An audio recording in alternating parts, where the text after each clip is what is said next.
বন্ধুরা, আজকে আমার সন্ধ্যার সময় খিদে পেয়েছে। মাকে বলছিল যে মা আজকে কিছু বানাও। তো মা আজকে একটা ছোট্ট রেসিপি করছে, সেটা কীভাবে বানাচ্ছে এবং কি করছে সেটা আপনাদের ভিডিওর মাধ্যমে জানাবো। আপনারা দেখতে থাকুন। আলু মাখছে। মা আলু মাখা হয়ে গেছে। এখন মা চিকেনটা দিয়ে দিবে। এটা হচ্ছে চিকেন কিমা।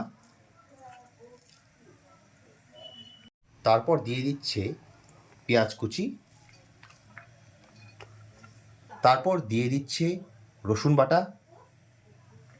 তারপর দিয়ে দিচ্ছে আদা বাটা। এখন দিয়ে দিচ্ছে লঙ্কা বাটা। এর এর উপর থেকে দিয়ে দিচ্ছে লবণ পরিমাণ মতো। তার উপর থেকে দিয়ে দিচ্ছে একটু হলুদ। এরপর দিয়ে দিচ্ছে ধনিয়া পাতার কুচি। এরপর দিয়ে দিচ্ছে একটু বেকিং পাউডার। কাপ ময়দা দিয়ে দিচ্ছে। এবার ভালো করে সবগুলোকে মিশ্রণ করে ভালো করে মেখে নিতে হবে। সুন্দর করে মাখা হয়ে গেছে। এখন মা এটাকে চপের আকার ধারণ দিল। আপনারা চাইলে অন্য ডিজাইনও করতে পারেন। মা এই চপের মতো আকার করলো। চপের মতো মা বানায় নিচ্ছে। এখন মা ডিম ফাটাচ্ছে। এখানে 2টা ডিম ফাটালো। মধ্যে একটু লবণ দিয়ে দিচ্ছে। এটা ভালো মতো ফাটা নিতে হবে সুন্দর করে। তারপর এই চপগুলা এর মধ্যে চুবিয়ে সুন্দর করে পকোড়া তৈরি হবে, চপ তৈরি হবে।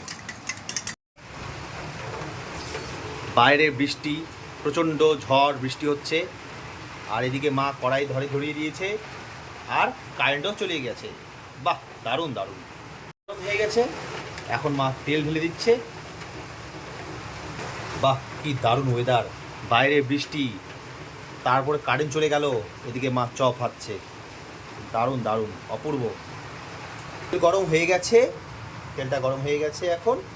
এখন মা এই চপটা এই ডিমের মধ্যে দিয়ে সুন্দর করে ডিমের মধ্যে নিয়ে নিবে। নেওয়ার পরে এটা হচ্ছে বিস্কুটের গুঁড়ো। বাড়িতে এই বিস্কুটটা আমি মিক্সারে করে ফেলেছি। সুন্দর করে এবার তেলে সুন্দর করে দিয়ে দিচ্ছে। বাহ, দারুণ! সুন্দর করে দিয়ে চপটা দিচ্ছে, দারুণ। চপ ভাজা হয়ে গেছে, মা এখন নামিয়ে দিচ্ছে। বন্ধুরা, মায়ের হাতের চপ কমপ্লিট। আর দোকানে যেতে হবে না। বাইরে প্রচণ্ড বৃষ্টি পড়ছে।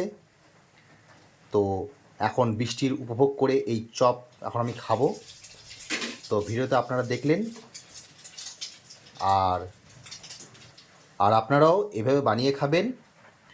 ভিডিওটা ভালো লাগলে লাইক, কমেন্ট, সাবস্ক্রাইব করে আমার পাশে থাকবেন। ধন্যবাদ বন্ধুরা।